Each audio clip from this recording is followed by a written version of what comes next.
Hello everyone. Last video की तरह इस वीडियो में भी हम 10 most important previous year questions discuss करने वाले हैं। तो यहाँ पर आप चेक करना कि कितने क्वेश्चंस आपसे हो जा रहे हैं, क्योंकि ये सभी questions previous year question papers से लिए गए हैं। तो इसलिए पूरे पूरे चांसेस हैं कि जो आपका आने वाला एग्जाम है 17 तारीख का, उसमें डेफिनेटली इसी टाइप के क्वेश्चंस पूछे जाएंगे। जैसे देखो, क्वेश्चन नंबर फर्स्ट आपके लिए है कि 366 पृष्ठों की एक पुस्तक के पृष्ठों को क्रमांकन करने में उपयोग किए गए अंकों की कुल संख्या क्या होगी। मतलब आपके पास एक बुक है जिसके अंदर टोटल 366 पेजेस हैं और आपसे कहा गया है कि अगर इस बुक पर हम पेज नंबर मार्क करें तो टोटल कितने डिजिट्स की ज़रूरत हमें पड़ने वाली है। तो देखो, यहाँ से आप एक चीज़ याद रखना, अगर मुझे 1 से लेकर 9 तक की संख्याएं लिखनी है तो मुझे टोटल 9 डिजिट लिखनी पड़ेंगी, और ऐसे ही 10 से लेकर 99 तक लिखनी होंगी तो मुझे टोटल 90 नंबर्स मिलेंगे। और नंबर्स मिलेंगे तो अगर मैं उसमें 2 का इंटू कर दूं तो मुझे टोटल 180 डिजिट मिलेंगी। ठीक है। ऐसे ही अगर मैं 100 से लेकर 999 तक के नंबर्स लिखूं तो मुझे टोटल नंबर्स मिलेंगे 900, और 900 की अगर मैं 3 से इंटू करूं, क्योंकि इसमें 3 डिजिट है, तो ये हो जाएंगे टोटल 2700, है ना। इस तरह से हम आगे बढ़ेंगे। तो देखो, इसकी हेल्प से हम इस क्वेश्चन को कैसे सॉल्व करेंगे। यहाँ पर हमारे पास टोटल 366 पेजेस हैं, तो पहले 9 पेजेस तक हम नंबरिंग करेंगे तो हमें 9 डिजिट की जरूरत पड़ेगी। ठीक है, क्योंकि 1 से लेकर 9 तक। और फिर उसके बाद में हम लिखेंगे अगले 90 पेजेस। तो 90 पेजेस लिखने के लिए मुझे 180 डिजिट की जरूरत पड़ेगी और प्लस। अब इसके बाद में हमने यहाँ तक 99 तक नंबरिंग कर ली और टोटल पेजेस कितने हैं 366, तो उसमें से मैं 99 माइनस कर दूंगा। तो यहाँ 16 में से 9 गए तो 7 बचे, और 15 में से ये 6 और 267 हो गए। यानी कि ये वाले जो डिजिट हैं ये वाले जो नंबर्स हैं ये 3 डिजिट वाले हैं, तो इनकी इंटू हम करेंगे 3 से। तो 7 3 जा 21 और 2 कैरी, और 6 तिया 18, 18 और 2 20, और 2 कैरी, और 3 दूनी 6 और 2 8। यानी कि 108 डिजिट और चाहिए, सॉरी 801। तो ये 801 इसमें प्लस कर देंगे तो टोटल ऐड होने के बाद में ये आ जाएगा 990। मतलब मुझे पूरी बुक पर पेज नंबर डालने के लिए टोटल 990 डिजिट्स की ज़रूरत होगी। इसी क्वेश्चन को रिवर्स में भी पूछा जा सकता है। रिवर्स में कैसे पूछा जाएगा, आपसे ये कहा जाएगा कि भाई एक बुक है हमारे पास और उस बुक में कितनी भी डिजिट दे दी जाएगी। सपोज ये कहा जाएगा कि 513 डिजिट्स हमने यूज़ की हैं। ठीक है, तो आप ये बताओ कि कितने पेजेस इस बुक के अंदर होंगे। तो इस क्वेश्चन का जस्ट रिवर्स है। तो इसे हम कैसे सॉल्व करेंगे, देखो अगर 513 डिजिट हमें दी हुई हैं तो आप क्या काम करो, ये वाले 9 और ये वाले 180, इन दोनों को प्लस कर लो तो ये कितना हो गया 189। और ये 189 जो डिजिट हैं ये कितने पेजेस में आ गई, ये 99 में आ गई, है ना। तो फिर आप ये कहो कि यहाँ से 99 तो वो हो गए, और प्लस कितने बचे होंगे, तो 13 में से 9 माइनस हुए तो 4 बचे, और यहाँ से हो गए 324। अब ये जो 324 हैं ये 3 डिजिट वाले हैं, तो 3 से इसको डिवाइड कर लेंगे तो ये कितना आ जाएगा 108। यानी कि इसमें 108 आप प्लस कर दोगे तो 9 9 18, यानी कि 7, और ये हो जाएगा आपका 0, और ये 207। यानी कि इस बुक के अंदर टोटल कितने पेजेस हो जाएंगे 207 पेजेस। तो इस तरह का कोई भी क्वेश्चन अगर आपको दिया हुआ है, चाहे तो वो पेज नंबर देकर आपसे नंबर ऑफ डिजिट पूछे या फिर नंबर ऑफ डिजिट देकर पेज पूछे, दोनों ही क्वेश्चंस इसी की हेल्प से आप सॉल्व कर सकते हो। इसके बाद देखिए क्वेश्चन नंबर 2। तो इसमें कहा है कि इस समस्या पर निर्णय लेने के लिए निम्नलिखित में से किस कथन का उपयोग किया जा सकता है। आपसे क्वेश्चन कहा गया है कि दो प्राकृतिक संख्याओं x और y का गुणनफल क्या होगा। आपको प्रोडक्ट निकालना है और फिर यहाँ पर आपको कुछ ऑप्शंस दिए हुए हैं। देखो, सबसे पहले चीज़ यहाँ पर लिखा है x और y अलग अलग हैं, तो अलग अलग हो या सेम हो, यहाँ से हमें उनका गुणनफल तो पता नहीं चलेगा, इसका मतलब डी ऑप्शन तो नहीं है। ठीक है, फिर इसको देखो, x और y दोनों जो हैं वो 15 के गुणज हैं। अगर 15 के गुणज हैं तो 15 के गुणज देखो 15 भी हो सकता है, 30 हो सकता है, ऐसे ही 30 और 45 हो सकता है ना। ये दोनों ही तो 15 के मल्टीपल है। इनकी अगर इंटू करें तो अलग अलग प्रोडक्ट आ रहा है, मतलब यहाँ से भी हमारा आंसर नहीं आएगा। फिर फर्स्ट को देखो, x और y का जो एलसीएम है वो कितना है 71 है। भाई एक फॉर्मूला हमने पढ़ रखा है कि first number into second number जो होता है वो एलसीएम इंटू एचसीएफ के बराबर होता है। लेकिन यहाँ से मुझे दोनों नंबर्स अगर मैं x और y यहाँ रख भी देता हूँ तो प्रोडक्ट में मुझे एलसीएम ही तो दे रखा है 71, तो एचसीएफ तो फिर भी चाहिए, तभी तो प्रोडक्ट निकल पाएगा, मतलब पहला भी नहीं है। तो इसका मतलब इस क्वेश्चन का जो सही आंसर होगा वो ये होगा कि इसकी समस्या हम हल नहीं कर सकते। आई होप ये क्वेश्चन भी आपको समझ में आया होगा। ये क्वेश्चन भी आपका प्रीवियस ईयर में रीजनिंग सेक्शन में ही पूछा गया है। यहाँ से आप एक चीज़ और याद रखना, एक फॉर्मूला तो ये वाला होता है जो आपके काम का है। एक और फॉर्मूला भी होता है कि first number into second number into HCF।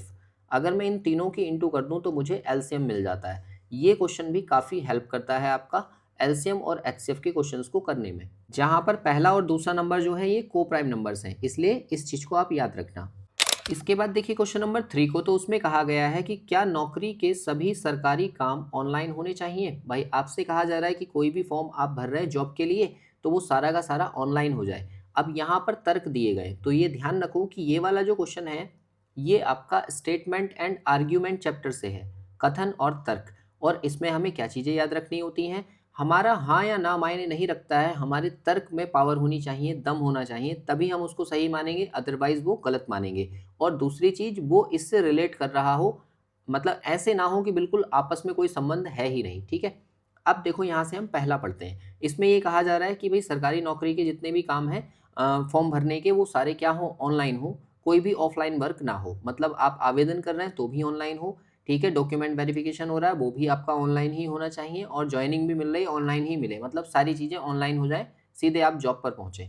तो देखो पहला नंबर क्या कहा गया है, ये कह रहे हैं हाँ यह कागजी कार्रवाई को कम करेगा और पर्यावरण के लिए फायदेमंद है। तो बिल्कुल सही बात है, जैसे ही आप ऑनलाइन में जाते हैं तो पेपर वर्क आपका खत्म हो जाता है, और पेपर वर्क खत्म होगा तो जाहिर सी बात है ये पर्यावरण को कैसे फायदा कर रहा है, क्योंकि पेपर जो बनना है वो किससे बनना है, ट्रीज से तो बनना है। तो इसलिए हम क्या काम करेंगे, ये पर्यावरण के लिए भी लाभदायक है। दूसरा वाला कहा है हाँ यह प्रक्रिया पारदर्शी और भ्रष्टाचार मुक्त होगी। ये बात भी आप जानते हो, ये दोनों ही सही है, तर्क में दम है। क्योंकि पारदर्शी क्यों होगी, क्योंकि कोई भी व्यक्ति जो बीच में पढ़कर इसमें घोटाला कर सकता है वो नहीं होगा, सीधे आयोग के थ्रू हम बातचीत करेंगे और डायरेक्ट वहीं पर जा रहा है। यही कारण है कि अब मैक्सिमम जो एग्जाम्स हैं वो सारे ऑनलाइन ही कंडक्ट करवाए जा रहे हैं। इसलिए इस क्वेश्चन का जो करेक्ट आंसर होगा वो होगा हमारा सी ऑप्शन, कि पहला और दूसरा दोनों मजबूत हैं। तो ये ध्यान रखना, कथन और तर्क का क्वेश्चन आपके पेपर में आएगा और वहां पर आपको क्या सोचकर निर्णय लेना है कि हमारा हाँ या ना मायने नहीं रखता है, हमारा तर्क मायने रखता है कि हमने तर्क में क्या बात बोली है और वो हमारी सोसाइटी के अकॉर्डिंग सही भी है या नहीं है। इसके बाद देखिए क्वेश्चन नंबर 4 को, तो उसमें कहा है कि PQR और S जो है वो 4 महीने हैं, जिनमें से P और S जो है वो कैसे हैं, 30 दिन के हैं। तो आपसे पूछा है S कौन सा महीना है। अब क्रमागत का मतलब होता है लगातार आने वाले, तो लगातार आने वाले कौन से 4 महीने ऐसे हैं जिसमें पहला और चौथा जो है वो 30 दिन का होता है। तो आप यहाँ से देखो कि जनवरी, फरवरी, मार्च, अप्रैल, मई, जून, जुलाई, अगस्त, सितंबर, अक्टूबर, नवंबर और दिसंबर, यही तो 12 महीने हमारे पास हैं। जनवरी में होते हैं 31 दिन, फरवरी में या तो 28 दिन होंगे या 29 दिन होंगे, फिर मार्च में 31, अप्रैल में 30, मई में 31, जून में 30, जुलाई में 31, अगस्त में भी 31 और सितंबर में 30। फिर उसके बाद में अक्टूबर में 31, नवंबर में 30 और दिसंबर में 31, यही तो चीज़ है। तो आप ये देखो कि यहाँ पर हमें क्या चाहिए, 4 महीने ऐसे चाहिए जो 30-30 दिन के हों। तो आप इस वाले स्लॉट को देखो, यहाँ से यहाँ तक के जो ये 4 महीने हैं, यहाँ पर देखो 30 दिन का है, ये भी 30 दिन का है, और बीच में 31-31 दे रखा है। तो आप ये कहो कि ये P है, ये Q है, ये R है और ये S है। तो आपको पता चलेगा कि क्रमागत भी हैं और 30 दिन के भी हैं। देखो 30 डेज 30 डेज। तो आपसे पूछा गया है कि भाई S कौन सा महीना है, तो S सितंबर है, इसलिए सी ऑप्शन जो है ना वो इस क्वेश्चन का करेक्ट आंसर है।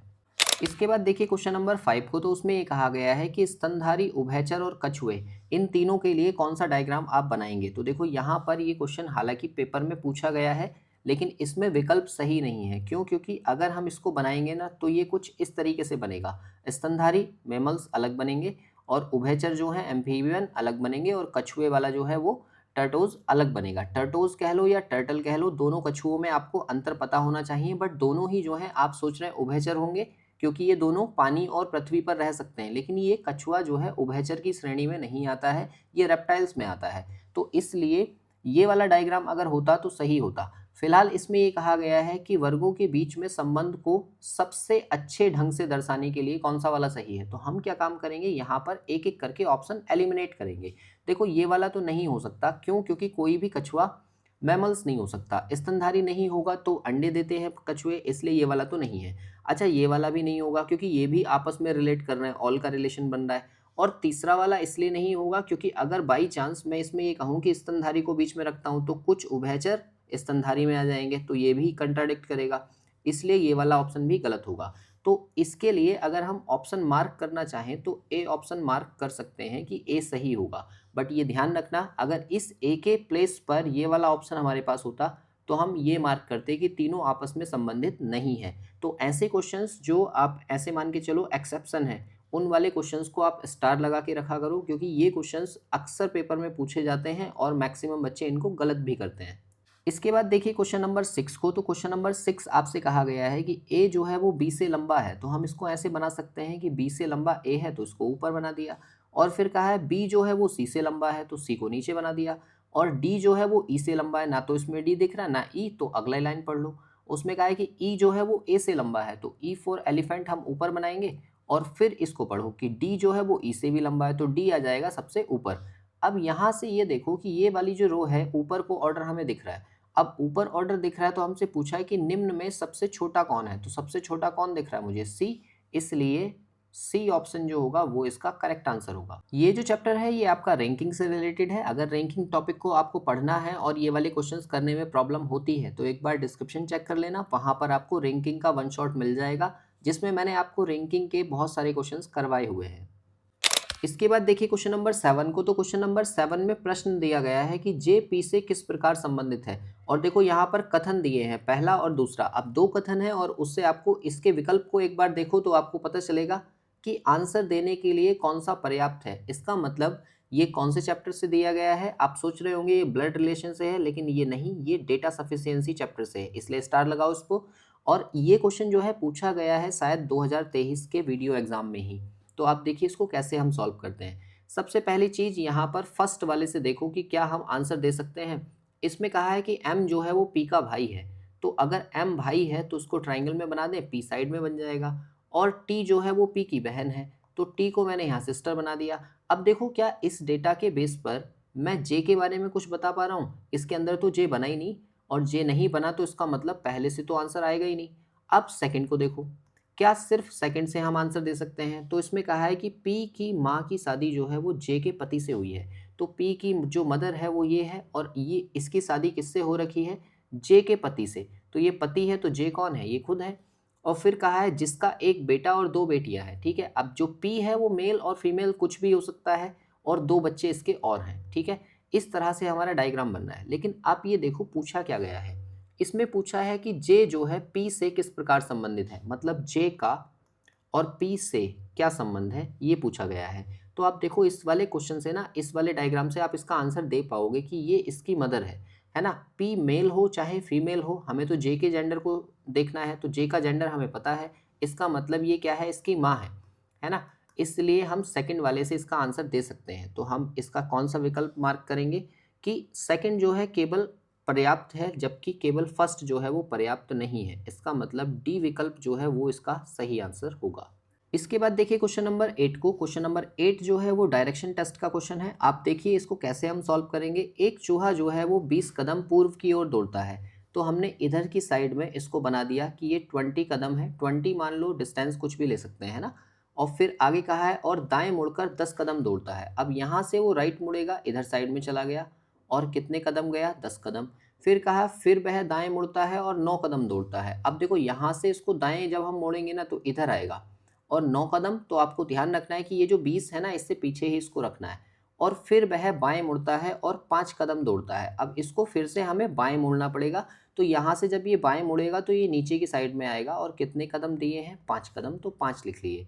और फिर वह बाएं मुड़कर 12 कदम चलता है। अब यहाँ से फिर से बाएं मुड़ेगा और 12 कदम इसको जाना है।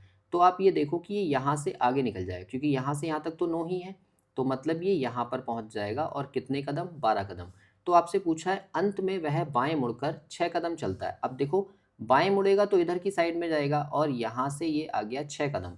तो आपसे पूछा है अब चूहा जो है वो किस दिशा में है, चूहे का मुंह किस दिशा में है, ऊपर की साइड में होती है नॉर्थ डायरेक्शन। तो इसका जो करेक्ट आंसर है वो बी ऑप्शन है, यानी कि उत्तर। इस क्वेश्चन में आपको क्या ध्यान रखना होता है, देखो जितने बच्चे ये जानते हैं कि मैं इस डायग्राम को कैसे बना रहा हूँ वो अच्छी बात है। अगर आपने ये चैप्टर नहीं पढ़ा है तो डिस्क्रिप्शन में एक वीडियो है, आप उसको देख लो। नहीं तो सीधे सीधे समझो, आप चूहे को ऐसे सोचो आप जा रहे हो, चूहा नहीं है, आप जा रहे हो, और आप जा रहे हो तो ये आपकी दोनों आंखें, और ये आपका लेफ्ट हैंड, और ये आपका राइट हैंड। तो आप ये ध्यान रखो कि इस ट्रैक पर आप चलते हुए जा रहे हो, जब यहाँ पहुँचे तो आपको राइट टर्न लेना था तो इधर घूम गए, फिर आपको लेफ्ट टर्न फिर से राइट टर्न लेना था, इधर घूम गए, फिर आपको फिर से लेफ्ट टर्न लेना था तो इधर घूम गए, इस तरह से फिर लेफ्ट टर्न लेना था तो इधर चले गए और फिर लेफ्ट टर्न लेना था तो इधर चले गए। मतलब हर एक उस पॉइंट पर आप खड़े हो ये निर्णय लेने के लिए कि मुझे राइट घूमना है या लेफ्ट घूमना है, ठीक है। तो इस चीज़ में आप कंफ्यूज ना हो, तो इस तरह से डायग्राम आपका बनेगा। अच्छा, एक चीज़ का ध्यान रखना, जैसे मान लो मैंने यहाँ पर 5 डिस्टेंस बनाई, तो इसके ठीक सामने जब मैं 6 डिस्टेंस बनाऊंगा ना, तो इस वाली लाइन से थोड़ा सा ज़्यादा इसको बनाओ, है ना। उससे क्या होगा, उससे मिस्टेक नहीं होगी। और कई बार वो डिस्टेंस भी पूछ लेता है, तो डिस्टेंस मेजर करने में भी आपको गलती नहीं होगी, ठीक है। फिलहाल इसका जो आंसर है वो क्या है, बी ऑप्शन, यानी कि उत्तर। इसके बाद देखिए एक और क्वेश्चन है, क्वेश्चन नंबर 9। क्वेश्चन नंबर 9 में आपसे कहा गया है कि एक घड़ी को दर्पण में देखने पर 8:35 समय दर्शाती है, तो वास्तविक समय क्या होगा। देखो ये क्वेश्चन भी आपके लिए स्टार क्वेश्चन है। उत्तराखंड के सभी एग्जाम्स में दर्पण से रिलेटेड या वाटर से रिलेटेड एक क्वेश्चन जरूर पूछा जाता है। अगर आपको टाइम दिया है 8:35 और आपसे कहा गया है कि दर्पण, तो दर्पण का मतलब है 11:60 से इसको आप माइनस कर दो। जैसे ही इसको माइनस करोगे तो यहाँ से बचेगा 5 और यहाँ से बचेगा 2 और यहाँ से बचेगा आपका 3, मतलब 3:25, जो कि विकल्प ए दिया है और ए ही इसका सही आंसर है। अगर आपसे ये कहा जाता है कि दर्पण में देखने पर या दर्पण से अलग दर्पण में देखने पर टाइम दे रखा हो और वास्तविक समय पूछे, तो आपको या तो 12 बजे में से दिए गए समय को माइनस करना है या 11:60 से माइनस करना है। और अगर यही क्वेश्चन पानी के केस में हो तो आपको माइनस करना पड़ेगा ये 18:30 में से या फिर 17:90 में से, है ना। और यहाँ से आपका ये एक ट्रिक जैसे मान लो और जल्दी से आपका आंसर निकल आएगा। फिलहाल इस क्वेश्चन को हम इतने ही रखते हैं क्योंकि यहाँ पर 3:25 हमारा करेक्ट आंसर आ जाएगा। और ये है लास्ट क्वेश्चन जो कि आपका होमवर्क है। जल्दी से फटाफट इसका कमेंट मुझे कर दो कि क्वेश्चन नंबर 10 का क्या आंसर होगा, क्योंकि इसमें आपको बताना है कितने वर्ग हैं। अगर आप आंसर दे रहे हैं तो उसका मतलब आप सच में सीरियस हैं अपने एग्जाम को लेकर। तो जल्दी से कमेंट कर दो, बाकी मिलते हैं नेक्स्ट वीडियो में बाकी के 10 क्वेश्चंस के साथ।